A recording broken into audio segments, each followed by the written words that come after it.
So, have you found it hard to? I guess you don't have anything to compare it to, but how have you found growing up alongside technology, like phones? Did you have a phone growing up? Did you always have a phone, or? Only when I started year 7, like high school. Okay, yeah, nice. My parents tried to minimize the time I'd get one. Good.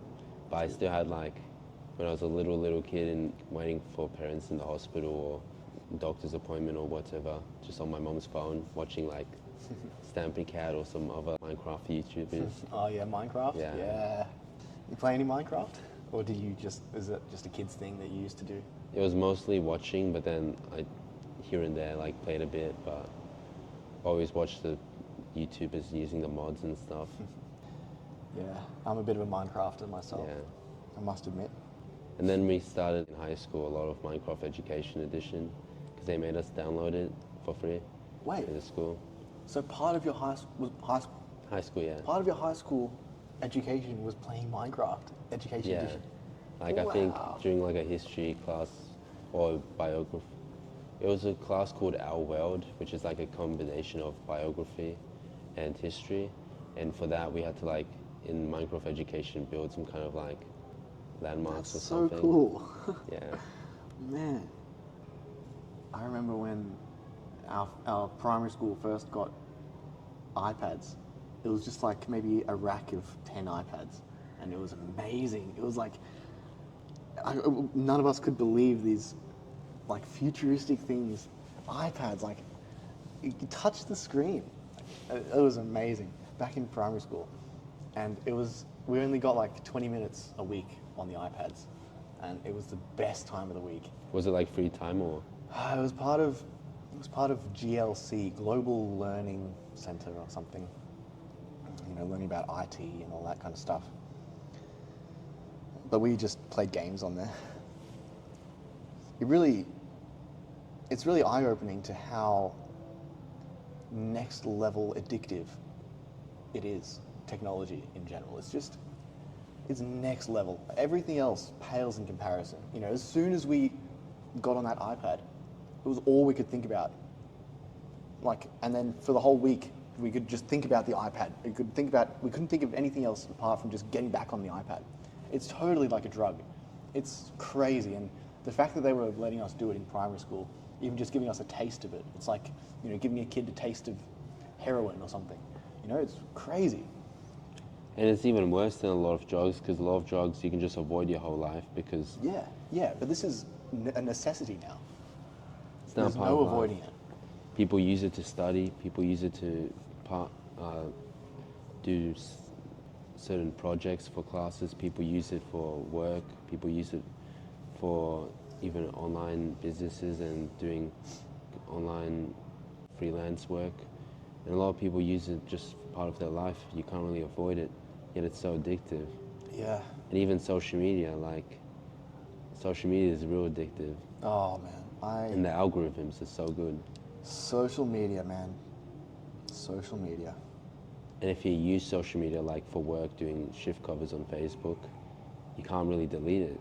Yeah. Whereas apps like TikTok are easier to quit because you can just delete it. Yeah. And it's easier to get over. Yeah. And like YouTube, if you publish stuff on YouTube, you don't really want to delete it. And if you publish stuff on Instagram or message people on it or have some contacts on it, you don't really want to delete it. So sometimes it's harder to quit when you Definitely. are Yeah. kind of forced to keep it. Yeah. In fact, one of the biggest reasons why let me start this again. One of the biggest reasons why one of my relationships ended with a girl was I was unable to be online enough for her. And yes, I did take it a little far. Like, you know, I would be maybe a day or two off my phone or something, because I hate being on my phone like that. And I hate especially messaging people. I just hate it. I want to talk to them in real life, you know? But she would insist upon me being constantly online, and, you know, if I wasn't online for a day or two, it was just like an absolute catastrophe. And then it was just wearing me down as well. And even now, I just really struggle to message people back, anyone. You might have noticed a few times I've just, I've taken a few days to respond to you, right? I'm sorry, by the way, but Feel good, yeah. it's not just you, it's everyone I do it to. It's terrible.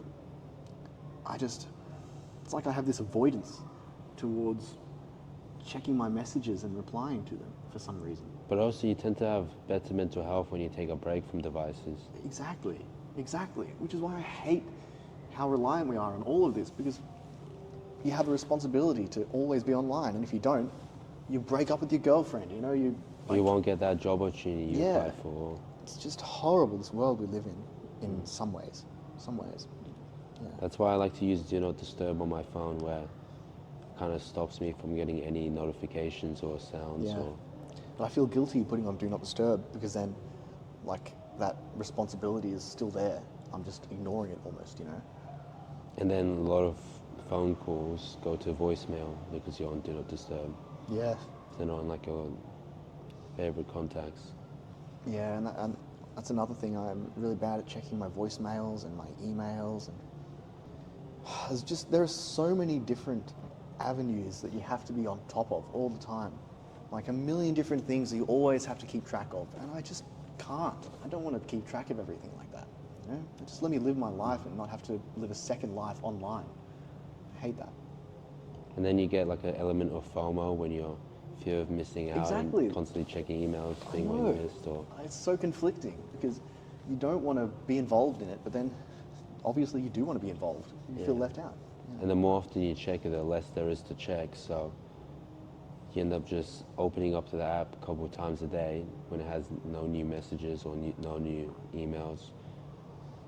Yeah, and it And it becomes just becomes a habit that's harmful. yeah, rather it's than- like your go-to kind of default state is just being on your phone. Instead of your default state being, just by yourself, happy by yourself, Present. your default state is on your phone. That's my default state now. I hate it. I Yeah. want to just be able to sit there and meditate and go, yep, this is me, and that's it. But nah, these days, if I've got nothing to do and I just need to pass some time or something, I'm on my phone, unfortunately. Yeah. I don't even read these days. I used to love reading, and I still love reading, but I never find myself doing it. Yeah. And I think most people have that sort of issue Yeah. because it's hard to avoid it. And also there's opportunities sometimes online, like with emails or with social media when you're making content.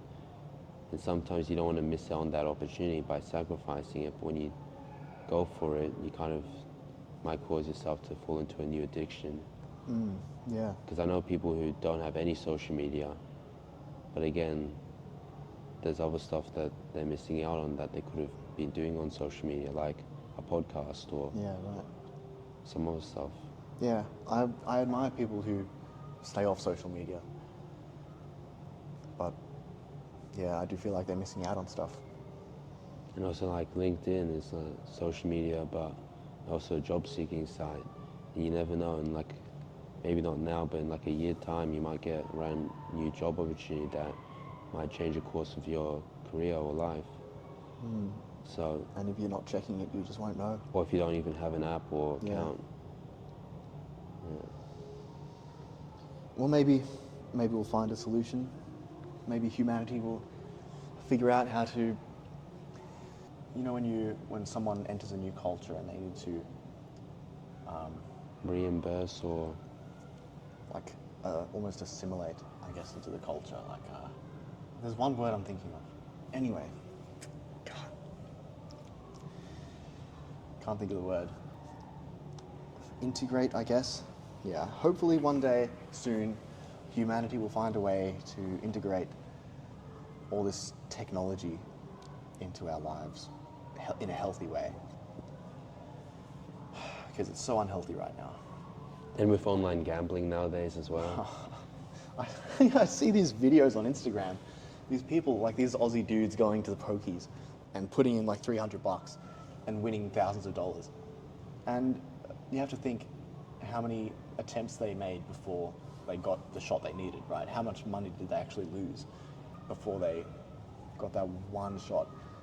And it's all, you just have to wonder how real any of it is. And then people are looking at it going, oh my God, if I put $300 into this machine, I'm going to win $6,000. And obviously it doesn't work like that, and they end up losing all their money because they saw someone online do it. Or they use a gambling app that's just an online app for gambling. Yeah. To try and win money on it. Which Yeah. And then you see a similar thing, like all these influencers using the apps, winning money. And then people see the influencers doing it and they go, oh, I can win money too, I'll get this app. I swear, it's always rigged when the influencers do it. You know, they always win. And a lot of them are just like losing, but the company gives them money to gamble with. Yeah, yeah. Such as an infinite exactly. gambling. Infinite gambling glitch. Yeah. Yeah. That's funny. Some people would say that's the dream. Just get sponsored by a company to gamble for them. Just people Yeah, gamble with the sponsorship money. yeah. Yeah. And also pornography is also a big problem. Yeah, the older I get, the more I understand how much of an issue it is, pornography in our society. Yeah. Yeah. I don't watch it anymore, actually. Not at all. Yeah.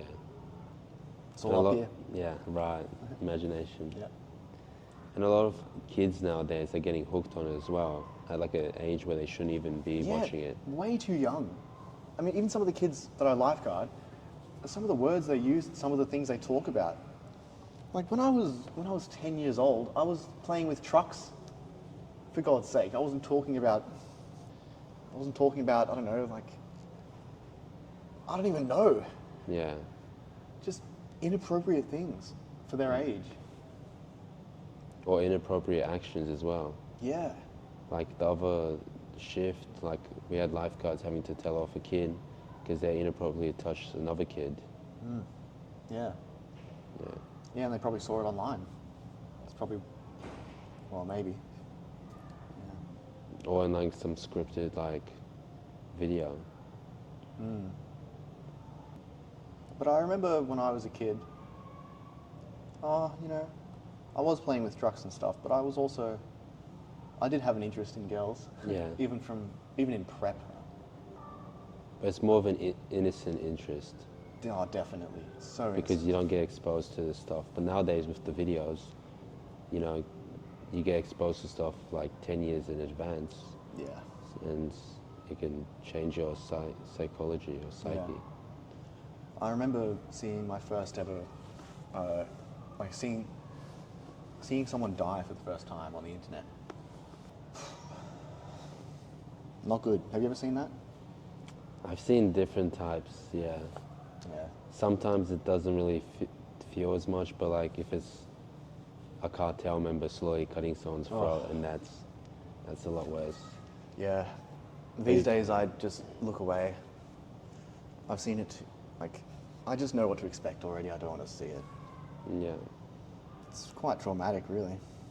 And the fact that it's so available on the internet. I mean, how many kids will be seeing that stuff as well? Children seeing people die. Yeah, because there's no filter. They just search and you can be That's- anonymous and just find everything. Yeah. But maybe, I don't know. I'm